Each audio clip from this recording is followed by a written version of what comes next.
कांग्रेस का महंगाई के खिलाफ हल्ला बोल। लगातार कांग्रेस विरोध कर रही है बढ़ती महंगाई का, क्योंकि पिछले कई दिनों से 10 दिन में 9 बार तेल के दामों में इजाफा हुआ है और लगातार हो रही बढ़ोतरी को लेकर एक तरफ आम आदमी परेशान हो रहा है, महंगाई की मार झेल रहा है, लोगों का बजट बिगड़ गया है, तो दूसरी तरफ विपक्ष एकजुट होकर महंगाई के खिलाफ अब सरकार को घेरना चाह रहा है। और तस्वीर आपको दिखा रहे हैं, महंगाई मुक्त भारत अभियान की शुरुआत हो चुकी है और इसकी अगुवाई खुद राहुल गांधी कर रहे हैं। देखिए किस तरह से धरने पर बैठ गए हैं महंगाई के खिलाफ, क्योंकि लगातार तेल की कीमतों में इजाफा हो रहा है। सिर्फ तेल ईंधन की कीमतें ही नहीं बल्कि सीएनजी एलपीजी में भी लगातार वृद्धि होती जा रही है, जिसकी वजह से आम आदमी की जेब पर तो चोट पड़ ही रही है।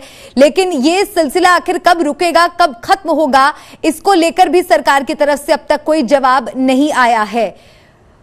महंगाई मुक्त भारत अभियान की शुरुआत हो चुकी है और उसी से जुड़ी ये तस्वीरें आपको दिखा रहे हैं। मौसमी मेरी सहयोगी मेरे साथ जुड़ गई है। मौसमी, तस्वीरों में हम देख रहे हैं कांग्रेस का हल्ला बोल, बैनर्स तख्तियां लेकर बैठ गए हैं धरने पर। जी देखिए मलिका, एक वक्त था जब प्याज की कीमतें ऐसी बढ़ी कि सरकारें गिर और बदल गईं। यही वजह है कि कांग्रेस पार्टी को लगता है कि एक मौका है, 5 राज्यों में करारी हार हुई है, पार्टी का मोरल डाउन है और महंगाई एक ऐसा मसला है जो जनता से कनेक्ट करता है। इसीलिए महंगाई मुक्त भारत अभियान के तहत कांग्रेस पार्टी ने 31 मार्च से ये आंदोलन शुरू किया है।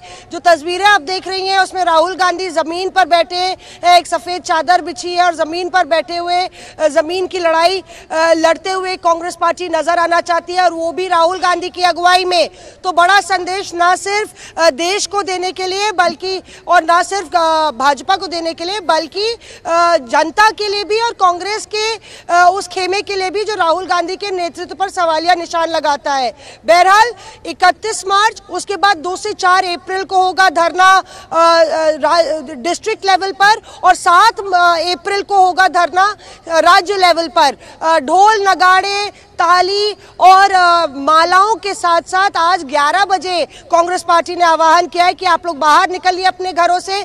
और उसी तरह जिस तरह खाली सिलेंडर आपको तस्वीर में नजर आ रहे हैं, जो मोटरसाइकिल है बिना तेल की है, डीजल की कैनिया पिपिया लेके आप लोग आइए और ना सिर्फ आंदोलन कीजिए बल्कि सोशल मीडिया में भी डालिए। तो कहीं ना कहीं कांग्रेस पार्टी भी थोड़ी जगती हुई नजर आ रही है। एक एहसास है कि जनता से के मुद्दों से जुड़ने में वो विफल रही है और इस बारी शायद शुरुआत सोशल मीडिया से नहीं, शुरुआत जमीन से, विजय चौक, सियासत के केंद्र से हो रही है। बिल्कुल मौसमी, और एक बात यहां पर यह समझने वाली जरूर है कि 4 महीनों तक कोई इजाफा तेल की कीमतों में नहीं हुआ। 137 दिनों के बाद अचानक से जब तेल कंपनियों ने दाम बढ़ाने शुरू किए तो लगातार 10 दिनों से ये सिलसिला थम नहीं रहा है।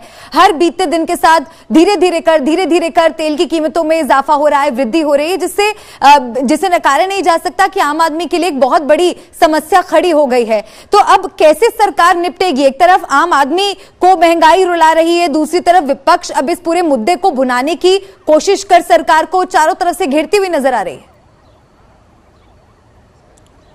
देखिए कहीं ना कहीं भाजपा सरकार जो है इस बात को लेके आश्वस्त है कि ये पूरा मसला जो है परमानेंट नहीं है, टेम्परेरी है और एक छोटे स्पैन के लिए हो रहा है। सरकार ने अपनी सफाई भी इस पूरे मद्देनजर पेश की है, पर हकीकत ये ज़रूर है कि जिस तरह से डीजल की कीमत अब देखिए 90 के पार हो गई है, पेट्रोल की कीमत 100 के पार हो गई, जो गैस सिलेंडर है वो 1000 के पार है, तो आम आदमी की कमर जो है तोड़ के रख दी है महंगाई ने। और ये मसला एक ऐसा मसला है जो घर घर में कनेक्ट करता है, आपकी थाली तक पहुंचता है, गृहिणियों को कनेक्ट करता है और गरीब से गरीब तबके के जो लोग हैं उनके लिए ये एक बड़ी समस्या है। यही वजह है कि बेहद संवेदनशील हो जाता है ये मसला और सरकार इस मसले पर बहस करने के लिए भी संसद में तैयार हो गई है। लोकसभा की बीएससी बैठक में भी ये तय हुआ है। हालांकि विपक्ष चाहता है कि डीजल तेल की कीमतों पर अलग चर्चा हो और जो महंगाई है है, जो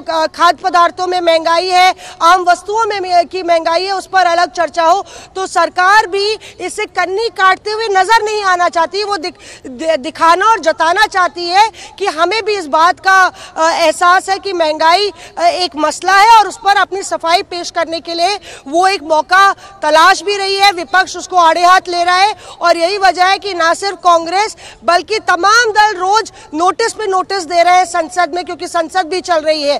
तो मामला सियासी हो चला है और सरकार भी इस बात से भली भांति अवगत है।